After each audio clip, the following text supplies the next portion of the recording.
दोस्तों नमस्कार, मैं उमेश सिंह अपने लाइव चैनल इंडिया टीवी 24 में आपका हार्दिक स्वागत अभिनंदन करता हूं। दोस्तों आज हमारे साथ खास मेहमान आप देख सकते हैं, प्रमोद मंडवाल जी हमारे साथ है, अभी प्रदेश अध्यक्ष हैं प्रांतीय रक्षक दल के। सर बहुत बहुत स्वागत है आपका हमारे चैनल इंडिया टीवी 24 में। सर इस बार आपने जिला पंचायत चुनाव भी लड़ा, कुछ हटके हुआ क्योंकि आप इससे पहले कर्मचारियों की लड़ाई लड़ते थे, बिल्कुल सरकार तक बात पहुंचाने का काम भी करते थे, हमने कई बार आपके इंटरव्यू करे। इस बार सर आपने चुनाव लड़ा तो आपको काफी अच्छी वहां पे फाइट भी करी, काफी अच्छे वोट भी आपको मिले, क्या कहेंगे इस विषय में? सबसे पहले मैं इंडिया टीवी 24 का मैं बहुत बहुत धन्यवाद करता हूं। बिष्ट जी, मैंने इस समय जिला पंचायत का चुनाव लड़ा है अपने गांव में, अपने क्षेत्र में, और मुझे बहुत अच्छा वहां पे आशीर्वाद प्राप्त हुआ। हार जीत तो लगा धंधा है, तो होता रहता है कि एक आदमी हारता है एक आदमी जीता है, लेकिन जो मुझे मेरे गांव वालों ने, मेरे क्षेत्र वालों ने जो मुझे प्यार दिया, स्नेह दिया, मेरे बुजुर्गों ने, मेरे माताओं ने, मेरे बहनों में, सबसे पहले उनका बहुत बहुत धन्यवाद और आभारी हूं। और भविष्य में मैं चुनाव लड़ूंगा और जनता के बीच रह करके सामाजिक कार्य करूंगा, यही मेरी सोच है। और इसी सोच की वजह से मैं विजन लेके गया था कि जो हमारे पहाड़ में, जो हमारे गाँव में जो भी विकास कार्य आज तक नहीं हुए, उन कार्यों को मैं समीक्षा करते हुए और उन कार्यों को मैं धरातल पर जा करके उनकी आवाज शासन प्रशासन तक उठा करके उनके प्रस्ताव, गांव से प्रस्ताव लेकर के वहां पे जो जनप्रतिनिधि आज के डेट में चुने गए हैं, जो नवनिर्वाचित हुए हैं, उनके प्रस्ताव से, चाहे प्रधान हो, क्षेत्र पंचायत हो, जिला पंचायत हो या हमारे ब्लॉक प्रमुख हो, इनके माध्यम से मेरा पूरा भरपूर प्रयास रहेगा कि मैंने जब वहां पे जो कमियां देखी है, जो विकास वहां पे नहीं हो पाया है, उसका मैं जरूर शासन प्रशासन तक उनका प्रस्ताव भेज करके पूरा प्रयास करके वहां पे विकास कार्य करूंगा, जिससे कि हमारे गांव का अच्छा विकास हो, हमारे जनमानस को वहां पे अच्छी सुविधाएं मिले, जैसे स्वास्थ्य हो गया, शिक्षा हो गया, वहां पे छोटे छोटे कुटीर उद्योग हो गए, वहां पे जल की समस्या हो गई, वहां पे जो हमारे सबसे ज्यादा परेशानी होती है कि अगर कोई वहां पे खेती करता है तो बंदरों का वहां सबसे बड़ा आतंक है, जंगली जानवरों का बहुत बड़ा आतंक है।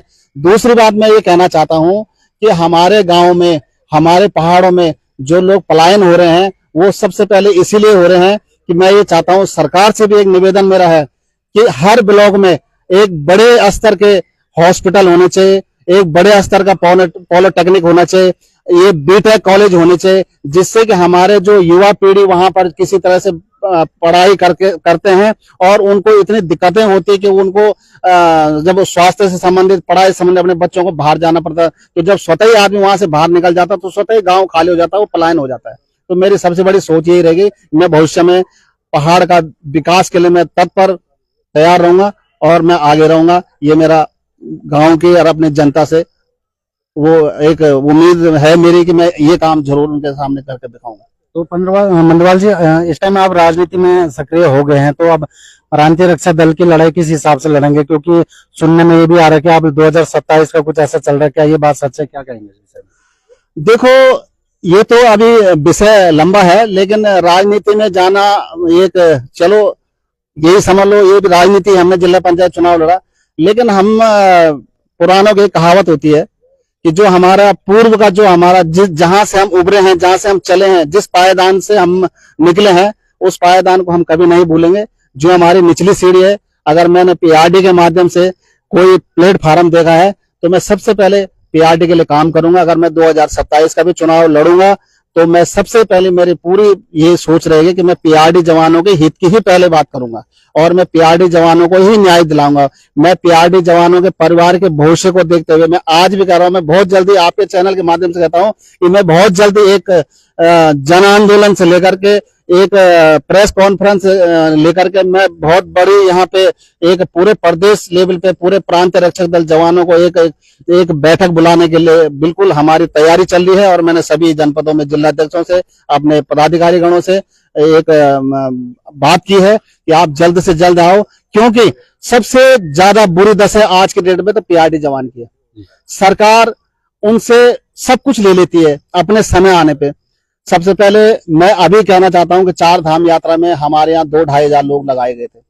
4 धाम यात्रा इस समय सिर्फ 3 महीने का रोजगार हमारी सरकार ने उनको दिया है और अपना पूरा काम सरकार का निकल गया। सरकारी तंत्र, हमारे जो सरकार में बड़े बड़े अधिकारी बैठे हैं, बड़े बड़े नेता बैठ रखे हैं, सरकार सिर्फ इनका यूज एंड थ्रो करती है। इससे हम लोग बहुत दुखी हैं और हम लोग पूरा पीआरडी का जवानों का मनोबल गिरता जा रहा है। उनके घर की स्थिति बहुत खराब है। इस समय 3 महीने में ही उनको घर बिठा दिया जाता। सबसे पहले बीच में ये हुआ था कि कम से कम 8 महीने यात्रा सीजन की ड्यूटियां रहती थी।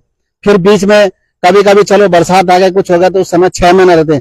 2025 में बहुत बड़ा बुरा वक्त आ गया है। इन पीआरडी जवानों के साथ ऐसी स्थिति पैदा हो गई कि सिर्फ 3 महीने ही उनको रोजगार दिया और अब उनको घर बिठा दिया। उनके घर में रोजी रोटी का संकट खड़ा होगा। मेरा संकल्प है और मैं सभी जवानों से अनुरोध करूंगा कि आप लोग आइए और मजबूती से अपनी लड़ाई लड़े। हम आपके साथ हैं। मैं इस पीआरडी के लिए कुछ भी मुझे करना पड़े, मैं सरकार को बता देना चाहता हूं कि सबसे बड़ा अत्याचार हो रहा था आज की डेट में पीआरडी जवान के साथ हो रहा है। उसको सिर्फ यूज एंड थ्रो डिस्पोजल गिलास की तरह यूज किया जा रहा है, जो हमें बर्दाश्त नहीं है। हम सरकार को बता देंगे। मैं आप एक बात स्पष्ट बता देना चाहूं कि अगर सरकार पीआरडी जवानों के हित में नहीं सोचेगी तो 2027 में हमारे 3 लाख से ज्यादा मतदाता हैं। एक बार फिर कह रहा हूं, पीआरडी परिवार हर ब्लॉक में है, हर गांव में है। हमारे पास 3 लाख मतदाता हैं। अगर सरकार ने हमारे बारे में नहीं सोचा तो हम बहुत जल्दी चुनाव का बहिष्कार भी करेंगे और पीआरडी का जवान सड़कों पे उतरेगा। उसके बाद सारी जिम्मेदारी सरकार और शासन और प्रशासन की होगी। जय हिंद। तो मंडरवाल जी का यही कहना है कि 2027 में अगर सरकार इनकी मांगों को पूरा नहीं करती, नहीं सुनती है, तो 2027 में बिल्कुल बहिष्कार भी करना जानते हैं, कह रहे हैं। तो सर, आपने हमें कीमती समय दिया, इसके लिए बहुत बहुत धन्यवाद। धन्यवाद। तो हमारे साथ जुड़ने के लिए बहुत बहुत धन्यवाद। हो सके तो उसे शेयर करना ना भूलें। धन्यवाद।